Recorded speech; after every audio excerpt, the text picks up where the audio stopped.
Hi, and welcome back, everyone. Today, I want to talk about conversion therapy and the Supreme Court. So, yesterday, which will be on October 7th, 2025, I listened to the Supreme Court arguments in the case of Chiles versus Salazar, which deals with Colorado's state ban on conversion therapy. So, Kaley Chiles is a Christian therapist who, of course, lives in Colorado, and she's challenging the state law that Colorado has because she says it infringes on her First Amendment rights to free speech. And if you disobey this law, you are subject to a $5,000 fine and possibly losing your license as a counselor or a therapist by the state of Colorado. So you might say, what is conversion therapy? Conversion therapy, I'm actually going to read you the definition of conversion therapy from this Colorado bill. Okay, and it says this is from the bill. It says conversion therapy means any practice or treatment by a licensed physician, specializing in the practice of psychiatry that attempts or purports to change an individual's sexual orientation or gender identity, including efforts to change behavior or gender expressions or to eliminate or reduce sexual or romantic attractions or feelings toward individuals of the same sex. So basically, the idea of conversion therapy is if someone comes to a counselor and says, I feel like I am attracted to someone of the same sex, or I feel like I am a different gender inside than my body shows on the outside.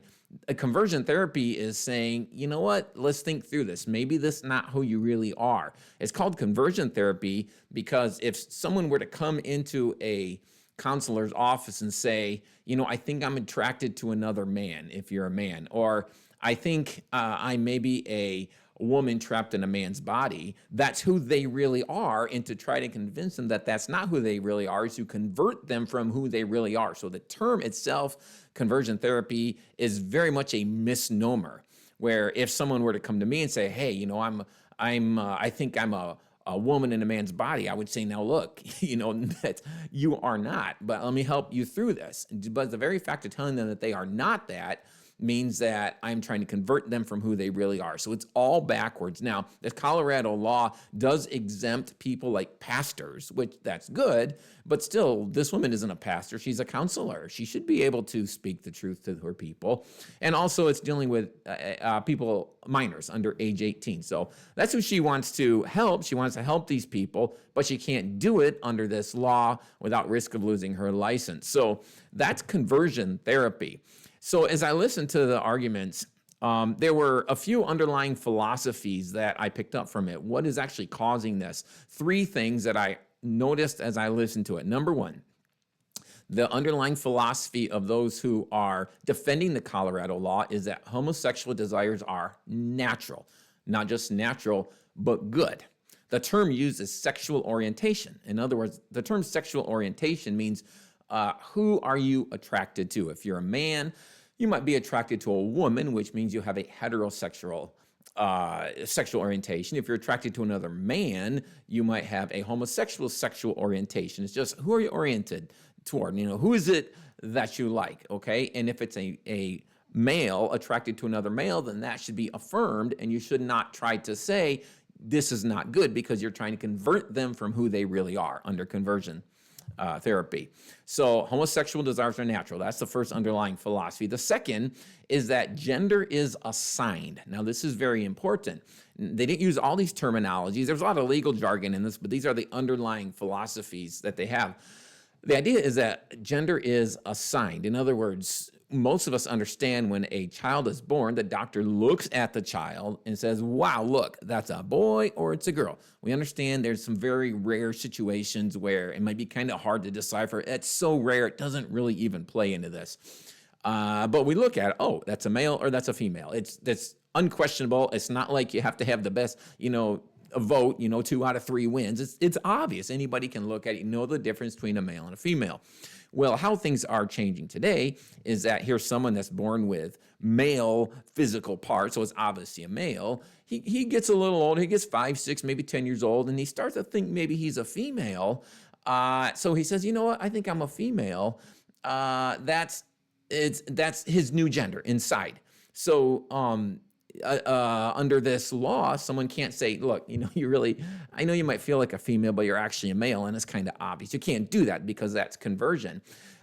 Gender in the modern liberal mindset is that something that's assigned. No longer does a doctor observe if you're a male or female, but they assign it. Well, you have what we generally call male part, so therefore I'm going to assign you the gender of male. And at some point, you may decide that you're a different gender. We all know, all of us who with common sense know that this is impossible to do. It's really dumb, but that's the idea. You might say, I've never heard of that before. That's really crazy. And it is, but this is reality. This is what we're dealing with our society today, where when a baby's born, you assign the gender rather than observe the gender. And if you only assign it, that means maybe you assigned it wrong, and you need to accept that child, but now they think that they're a different gender. Okay, so that's the second philosophy. The third philosophy that I heard as I was listening to them is that this liberal understanding of gender, whether it's you can be whatever gender you want to be, or you can be attracted to whatever gender or sex that you want,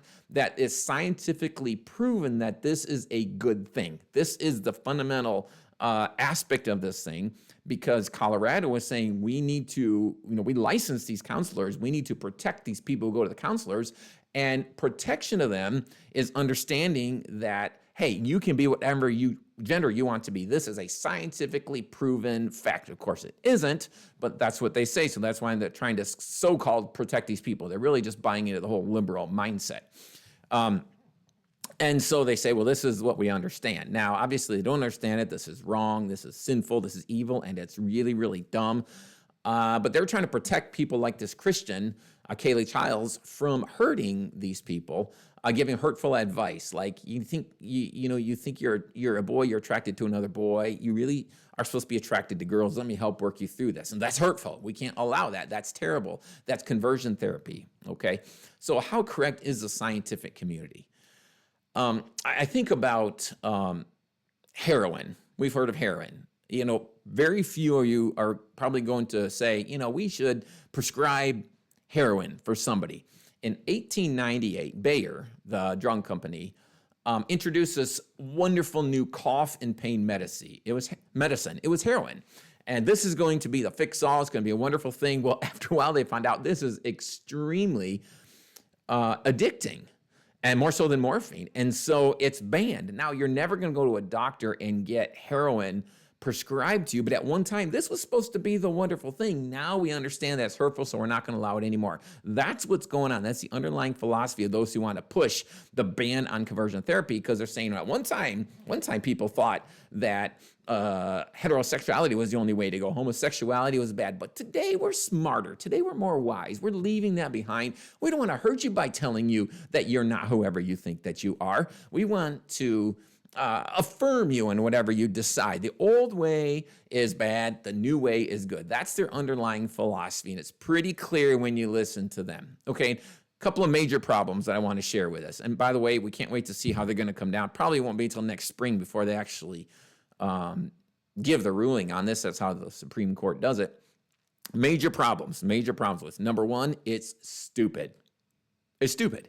I'm half trying to be demeaning here. I am kind of trying to be demeaning, but it's a simple fact that it is really stupid. People have always understood that your body matches your gender. This is just simply common sense.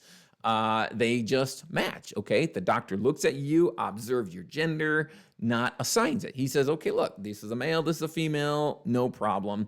It's very simple. But now they look at gender almost like many languages that have gender specific words. A word might be considered male or female. It doesn't mean it's only applied to like a male or a female situation unless it happens to be a name, but it's how it all works with the endings and everything, and how it's used in the sentence, the whole thing. It can be male or female, but doesn't mean it's actually man or woman. Well, people look at gender that way today, where it's just kind of a thing, just kind of a category. And if you're called, there's male and female genitalia, but then there's male or female different inside, and it might not match. And the problem is, if they don't match, they try to change the physical body.